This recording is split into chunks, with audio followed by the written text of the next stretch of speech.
coming up on Mic'd Up. What we're told in traditional accounting is that profit comes last, but it's human nature. When something comes last, it means it's insignificant. It's like a drop. It's a little drop that, I got a little bit of it. A little bit of it. Like, you never say, I love my family so much, I'm putting them last now. Last means not important. What we do say is, I love my family, I'm putting them first. In profit first, what you're going to do is every time revenue comes into your company, in practice, we're going to take out profit immediately. It's a cash allocation to another account hidden from your business, and then you run your business off the remainder. By doing this, you assure profit. It's the pay yourself first principle applied to business. Welcome to Mic'd Up. I'm your host, Mike DiCioccio, and on my show, I interview entrepreneurs, award-winning authors, entertainers, business leaders, athletes, and other talented individuals who I personally invited to join the show to inspire you to be brave and bold in pursuit of your dreams. If you dig this show and are looking for more inspiring content from incredible people, click the subscribe button and you'll be notified of each episode release. Subscribing is free and it means the world to me that you've chosen my channel to tune into. You can give a gift of thanks and appreciation for providing this content to you. Simply visit patreon.com/mikedup. MIKEDUP. Any amount is greatly appreciated and totally unexpected. I welcome you to connect with me on my other social channels as well. All links are clickable in the description to make it even easier to connect. Thank you again for tuning into Mic'd Up. Enjoy the show. Our guest today is a rock star in the entrepreneurial space. He's been breaking down barriers for business owners and entrepreneurs since his best-selling books, The Pumpkin Plan and Profit First, have hit the shelves. He's turned the old equation of sales minus expenses equals profit on its head and has been helping entrepreneurs take control of their businesses and not letting them turn into cash-eating monsters. His latest book, Get Different, Marketing That Can't Be Ignored, is out now. Welcome to the show, Mike Michalowicz. Mike, it is a joy to be with you. Thanks for having me. Man, I had to summarize that bio. First of all, thank you for being here. It's an honor to have you.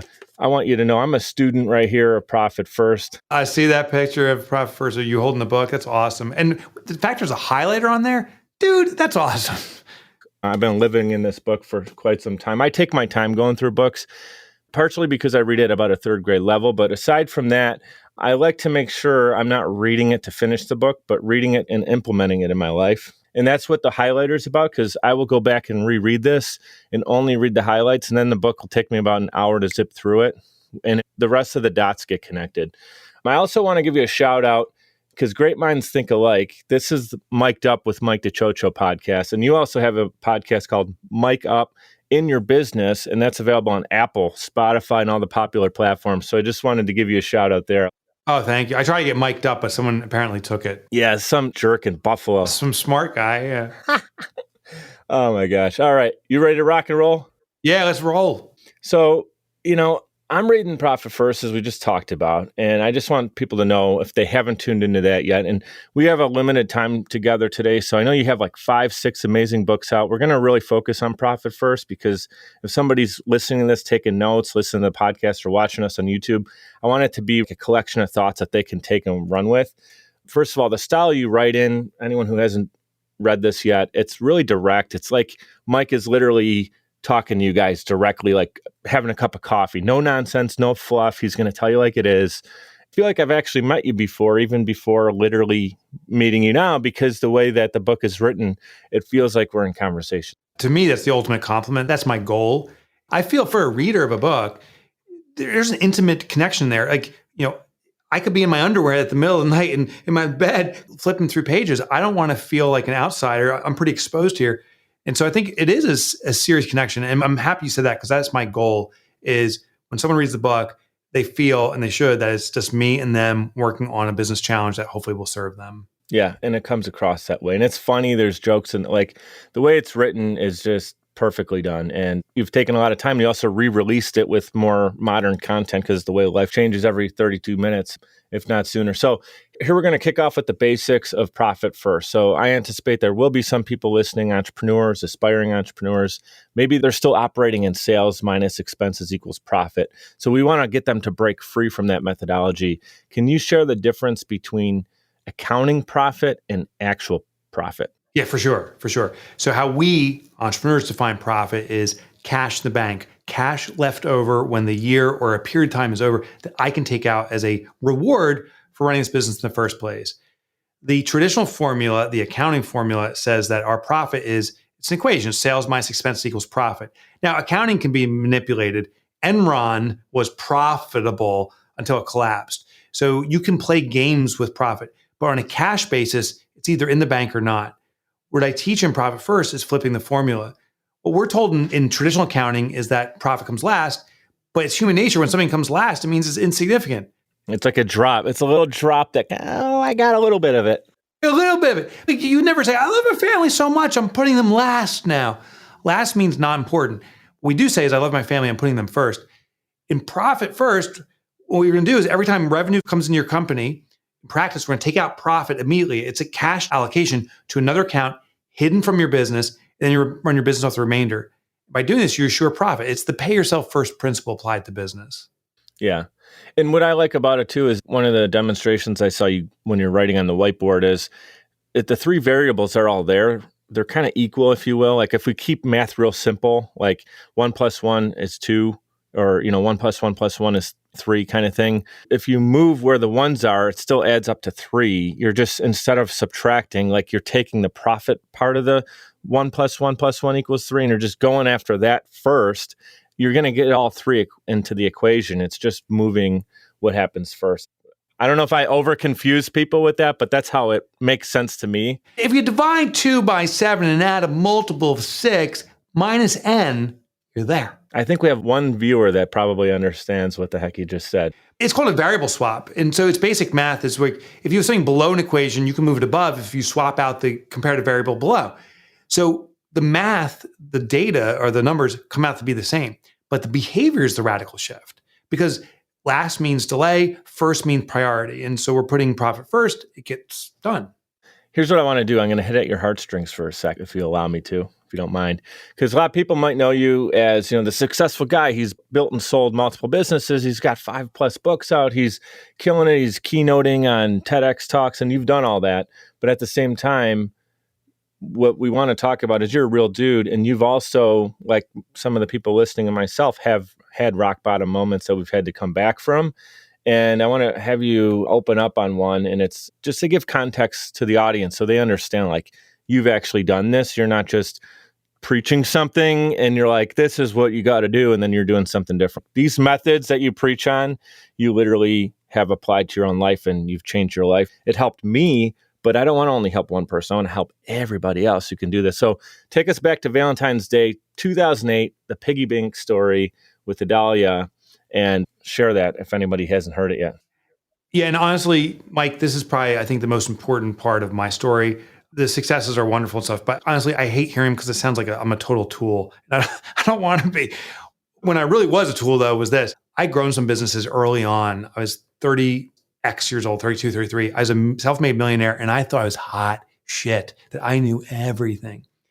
I then started a third business as an angel investor, sucked at it. I lost all my money so bad that as I was losing money, I started dumping more money into it and losing it faster.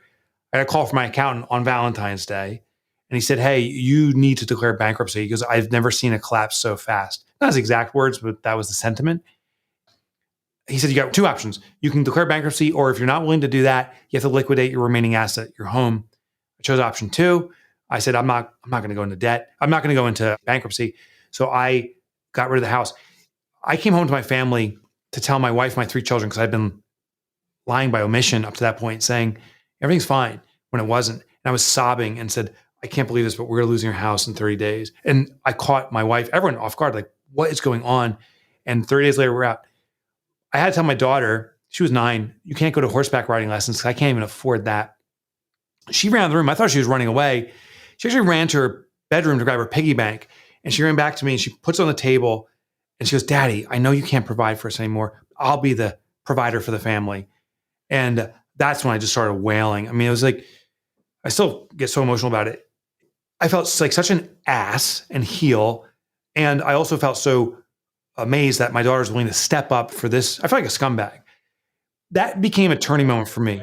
Yeah. Mixed emotions. You were like inspired by your daughter, but felt horrendous that your caused like this moment. I'm the one who thrusts this upon her and them, You and I are providers. We're the breadwinners. Our job is to provide for ourselves, our family, our communities. And I took that away. So after that moment, it changed my whole perspective. I never knew entrepreneurship. I thought I did because I built business and sold them. I was clueless. I was lucky. I started to reinvestigate everything about entrepreneurship. Profit First is one of the pieces. I'm on a lifetime journey, I believe, to figure out everything I don't know about entrepreneurship and then serve it up to other folks that maybe could benefit from that. And you're doing that, man. Like that moment was one of your key moments in life that just, I hate to say you needed to live it. You wouldn't redo that if you could. You would have did it better up front. Like you got to that point. But a lot of people, I'm encouraging them to hear in this story is that we're not able to change things once they happen. We can change what we do after. And that's when you're like, if I continue doing the same mistakes, that's asinine. That's like to continue to do the same thing, expecting different results is the definition of insanity. Insanity. My dad taught me that at a young age. You want to correct something. Part of the equation needs to change. We talked about the equation earlier, the profit first.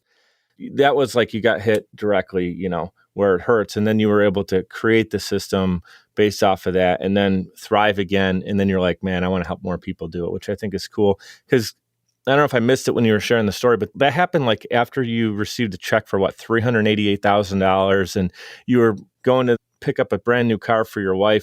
I was such a dick. I sold my second company to Robert Half International. It's a Fortune 500. And they start saying tranches of checks per the contract of the sale. And I'm like, I'm out of here. I got to get the Viper, which by the way is the trophy of dicks, just saying. And I had it. And I had to have like all these things. And we got a place in Hawaii to go on to sabbatical for. And like all this, just totally living up because I was like, this is my new standard. And it was amazing how quickly I could spend that money. And it was burning through it. And I was like, well, I got to sustain this lifestyle. Let me start a new business. And that's where everything fell apart. Right. Because if you don't have the right systems in place, then you're not really replicating success because the things that got you there, you weren't replicating it anyway, which is really important takeaway. Here's what we're going to do. I know we're tight on time. I hate to take a time out. We're going to hit our sponsorship timeout real quick. 60 seconds. We will be right back with Mike Michalowicz. Podcasting is a great way to engage with your audience and stay consistently relevant. The only problem is you don't have the time or desire to produce your own show. You simply want it done for you. And that's where Social Chameleon comes in. All you need to do is press record and upload the files. We'll handle the rest. From planning, production, post-production, distribution, and digital marketing, we have you covered. We realize that times are tough and funds are tight. And Social Chameleon believes in building supportive business relationships. By clicking on the link in this promo, we'll provide you 7 free podcasting tips to get started, as well as a free 30-minute online consultation. This is the perfect opportunity for entrepreneurs, keynote speakers, industry experts, influencers, and anybody who has a personal brand. With Social Chameleon, we help you build a brand that is out of this world. We're ready and waiting. So what are you waiting for? Click on the link to get started today. All right, we're back in action, and I have to give a shout out to 2 people that are close to me right now, and both are coaches or working with my organization to help us profit. And the first is Nate Hendresky, who actually gifted me the copy of Profit First. Nate is a bookkeeper, and I'm going to give him a shout out on navigating your books, and he has implemented the system with me, and it's totally helping me reorganize. Because I'll just share real quick. My mistake was out of sight, out of mind. Like if I knew I was failing in something, I would just say, get it away from me because it's killing my mojo and I need to get on a sales call and close a deal. And if I feel like a loser right now because something's broken in my finances, then I'm not going to be able to sell this person. So I pushed it away and Nate helped me go, dude, if you want to take down Godzilla, we got to identify what it is so we can beat it down, little bit by little. So shout out to Nate. And he actually has a quick question. I texted him. I said, man, I'm interviewing Mike. Is there anything you want to ask him? And he said, you know what? The best value that I think you can get from him is if he shares a story of someone who implemented Profit First and how it really helped them. People can learn through that story. So when I say that right now, Mike, who's the first person that comes to mind? Yeah. I get literally an email every 15, 20 minutes from a reader now. It's unbelievable. And we have 600,000 implementations at least out there in circulation. But one that stands out is there was a business in, I think it's called Canterbury. It was in Australia. And this woman writes me and she goes, basically said, we are desperate. My husband and I run a horse farm. They raise horses. I think it was for races or something. And she goes, not only are we not profitable, we can't stand each other. It's constant conflict. We're desperate. We're implementing profit first. Some readers decide to keep me posted on the progress. So they reach out 3-4 months later and they said, oh my God, we are profitable for the first time ever. But bigger is that stress of surviving to the moment and tearing at each other is gone. Like we're now working as partners. Fast forward a year later, they reached out again. They said, we have the best marriage we've ever had. And I'm not saying profit first was the solution, but I know if you have a wound and you keep pouring salt on it, you can't heal other things. And they're profitable. It continues to be a divider. So no matter how good the other parts of your life are, when there's that division, there's always that gap that's going to cause some kind of problem. Yeah, I mean, financial viability is one of the core safety factors for human survival. If you can't afford to put a roof over your head or afford to put food in your mouth, that's all that matters. And so if we don't have money, that's the consequence. So that story just comes to mind. What I love about it for me personally is that's the day that came in years ago when I realized, oh, wow, Profit First is not just for people in New Jersey where I live, or it's not just for the US. This has a global reach. That was a big deal when I got that message. Yeah, absolutely, man. I appreciate you sharing that. Second shout out is to Amelia Mills Bender of Mills Knows Bills. I recently hired her as my financial coach. You guys see a theme here. What I did was start to build a great team around myself because me, myself, and I, all three of us didn't have the answer, me, myself, and I. So I had Nate come on board to help out and then Amelia, and I've introduced the two of them and they hit it off right away. But she's a financial coach and she helped me with implementing Profit First and doing the envelopes to move money around from a profitable account. And if you want to just elaborate on, how people can set up those initial accounts, I'm in the process of it. I'm not going to be speaking totally on it myself today, but I'd like you to share what that concept is of kind of moving money around to save. So I love that you got started. And the key about Profit First is that you don't have to do all of it perfectly. We just need to get started. It can work incrementally. So for some people, they set up one new account. Others go all in. They set up the 5 foundational accounts. The key is this. Most business owners operate their business by looking into their bank account. That's what I do. I log in, see how much money I have. I don't look at the accounting statements and interpret what that means for my business.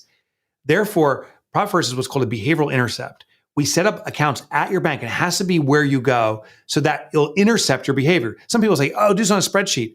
Fine, you'll never look at it. We have to have it where we go. Then the 5 foundational accounts are as follows. Income, it acts like a serving tray. All your deposits come in there, but then we're going to serve the other parts of your business from that tray. Next account is called profit. This is a reward for owning a business. We're going to put a percentage of that money that comes into the serving tray, income, into the profit account on a quarterly basis every 90 days or so. We allocate that money out as a reward for the shareholders. Thank you for being a creator of our economy. The owner's comp account is the third account. That is the pay for your salary for the work you do within your business. Different than profit. Profit's a reward for investing in, starting a business. Owner's pay is your pay for the work you do within your business. If you were to replace yourself, would you have to pay that person? That's the salary you deserve. Tax is the fourth account. That plate, if you will, is used to pay our tax liabilities to the government. The number one biggest bill associated with operating a business that businesses are least prepared for is the tax bill. April 15th rolls around, it's like, holy crap, I owe how much to who? The business can pay your taxes. Regardless of your formation, sometimes you got to do some trickeration. Sometimes the business can pay the government directly. Other times it actually reimburses you, the owner, because your taxes were deducted from your payroll. The last account is called OPEX. That's what's used to operate the business. It's the remaining money that's truly available. And here's the thing. As we allocate this money out, say a $1,000 deposit comes in and you go through this process, you may see that the OPEX account only has $300. We used to say, oh, $1,000 in my account, I can spend $1,000 in my business. No. We got to pay you. We got to reward you. We got to protect ourselves from tax liability. And the remaining $300 is what's truly available to operate your business. The final lesson is this. If you can't pay your bills off that $300, that's your business telling you you can't afford your bills. There's something fundamentally wrong. We need to increase the margin. How do we dictate more for what we're doing? We need to decrease costs. We need to bring about more efficiency. But if you want to be profitable, if you want to pay yourself the right salary, if you don't want to worry about taxes, you must run off of what's available in OPEX. Yeah, I think that's super important. That was a mistake that I've made is having these accounts, everything that streams has their own thing. I have a 6-year-old daughter, so I got the Disney Plus app and Hulu because there's one show I wanted to see on Hulu. So now I got Hulu for the one show and this, that, and the other thing. And there's like a half dozen of them now. And then you add it all up and it's like $150 a month or whatever it might be. It's like more than cable. It's like, let's go back to cable. People say, I cut the cord, and they put the cord around their neck and start strangling themselves. I don't watch a ton of shows. My sitcom, it's not so much a sitcom anymore as I watch the Buffalo Bills. I call it a sitcom because for years it was a lot of comedy. I love watching football, and that's it. Oh, I love football. College or pro? Pro, Buffalo Bills. Nice. I'm a little bit into pros, huge into college. So Saturday, I got to watch football. Yes, Saturday's your thing. So that's the time you delegate. I did like Tyrod Taylor, though. I'm just saying. He was an amazing Buffalo Bills player. I actually bought his jersey and totally jinxed him. Thursday night football game, I got the white throwback jersey. Were you the guy who got him stabbed in the lung? No, I was years before that. Okay. I literally, it was a Thursday night game against the Jets, and I bought his jersey. My brother-in-law was over, new apartment, watching the game on the new TV, and it was like his worst game as a Buffalo Bill. And then he never was right after that and got traded, but it was like all it took is me getting his jersey, apparently. But, I have weird superstitions with football. That's a whole nother podcast. The reason I brought it up is like, I'm not trying to stand here and say like, hey guys, like you're running a business, you shouldn't be watching Netflix. Everybody has their little getaway thing. And I have it again for my 6-year-old daughter because we like to watch some Disney stuff together. But it adds up and it's like, is that a necessity? If I'm not profiting $1 in business, does it make sense for me to even think about having YouTube Premium or whatever and all these other different accounts that I know I have signed up from last year, a couple of years ago? So not to go in the weeds on it because there's so much more value I want to talk about. Now we got like literally a couple minutes left. Here's what we're going to do. I'd like to talk about the queen bee role, and then I have like one final question if we can do that in 5 minutes. We will be right back with Mike Michalowicz. Hey guys, it's Mike. I'd like to give a proper shout out to Navigator Bookkeeping. Look, for a long time, I ran my business without really understanding the full financial picture. I used my gut and my bank account balance to make decisions, which led to some poor choices and constant stress over my business's finances. I knew something needed to change. At the beginning of 2021, I made a decision that helped pave a more clear path for my business. I started working with Navigator Bookkeeping. Since then, my bookkeeping has been handled for me. I now understand the full financial story of my business, making important financial decisions much easier now, and it helps me plan for where my business is going. I highly recommend giving Navigator Bookkeeping an opportunity to help your business. Check them out at navigatingyourbooks.com. Again, that's navigatingyourbooks.com. It's time to know the full financial story of your business. So, share the importance of entrepreneurs understanding their queen bee role in their business. Yeah, so queen bee role comes from a different book, Clockwork. And what I was studying is many businesses seem to struggle to scale. We grow, but ultimately we're carrying the business on our back and we can't scale beyond that. What do we need to know? Well, ultimately, there's this essential role in every organization I call the queen bee role. That's the most important function within the business. I derive this from beehives. I use a technique called biomimicry, study something in nature, translate it to a personal or business application. And in beehives, for a beehive to scale, the queen bee must serve the role of producing eggs. If they don't produce eggs, the hive is done. It's all about the eggs. Now, other things matter, defend the hive, collect pollen and stuff. But if you're not producing eggs, none of that else matters. So the question is, in your business, what's the one thing that has to be done and nothing else matters compared to that? An example I use is FedEx. FedEx ships packages and so forth. It's the logistics that's their queen bee role. Could you imagine FedEx says, screw logistics, we're going all in on customer service. The headline news the next day would say, FedEx doesn't know where a freaking package is, but they're super nice about it. They go out of business. They're the nicest people to tell you that your package isn't going to show up. we don't know where it is, but hey, how you doing? Yeah. Now, the reverse would actually work. If FedEx says we're going all in on logistics and we're going to stop customer service, now the headline comes out, it says, FedEx not answering the phones, but the package was delivered on time yet again. So FedEx, they'll be crippled a little bit, but they'll sustain. The queen bee role is that essential role that keeps you going. So every business needs to identify it. In Clockwork, I explain the process. It's simple to find the queen bee role. And that's the one thing you must always be delivering on. Never let it be compromised. I've also heard it when you're thinking about it as a personality trait of the entrepreneur who usually is like employee one of one when you start an organization, like how I did. I had to realize what my superpower was. What am I great at? And then what can I bring teammates on? If graphic design is not your expertise, then why are you spending 15 hours a week doing graphic design as a business owner when you can get that off to the right person? Because your 15 hours of time in your superpower certainly, I would think, is going to bring you way further ahead. Way more impact, for sure. But in the beginning, you're like... Yeah, for me, it's writing books. Exactly. Yeah.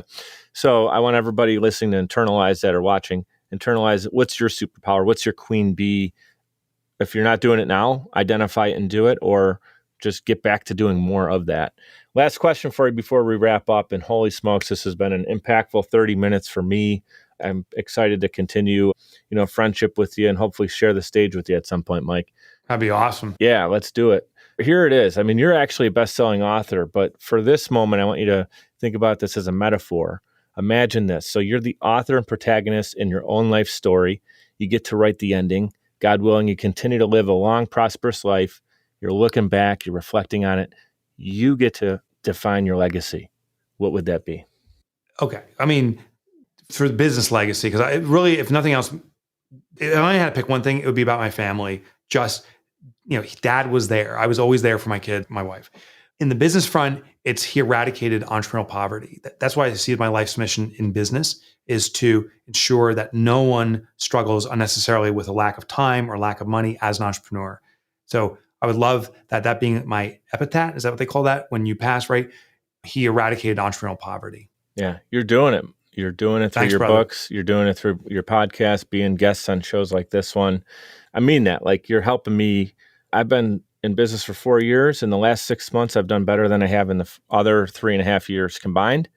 And it's because I'm getting not only smarter over time, but applying the things I've learned. So it's not always about the knowledge. It's about the application. And now with the help of Nate, with the help of Mills, the help of you through your books, is making it all happen. And I have to be the queen bee of my own story, and I'm doing that. So I appreciate you helping me out now, directly being on the show and indirectly through your books. I'd just like to say 2 things. I'll let you run. Be great and be grateful. Really appreciate your time today. Any last words you'd like to say before heading out? The world is starving for your success. For every entrepreneur listening in, the world needs your success. So step up and do it. We want you. Bam. Mic drop moment. Mike Michalowicz. Thank you so much, brother. See you, brother. I'd like to give a huge shout out to everyone for tuning in, especially those who listen all the way to the end to hear this message. Seriously, I appreciate you, and my guests do as well. Giving a quick reminder to subscribe to this show. It's completely free and will allow you to receive notifications when new episodes are released. If you'd like to provide a tip as a gift, you can do so via patreon.com/mikedup. It's spelled MIKED up. Patreon.com/mikedup.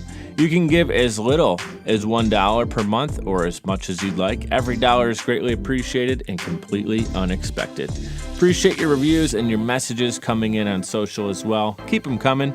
Your feedback is valuable and absolutely means the world to me. You can check out more episodes and content at mikeduppodcast.com. We're powered by Social Chameleon. You can also follow me on Instagram. That's where I'm the most active, and it's at Mike DiCioccio, MIKEDICIOCCIO. Thank you so much for your continued support. You guys know what to do. Be great and be grateful.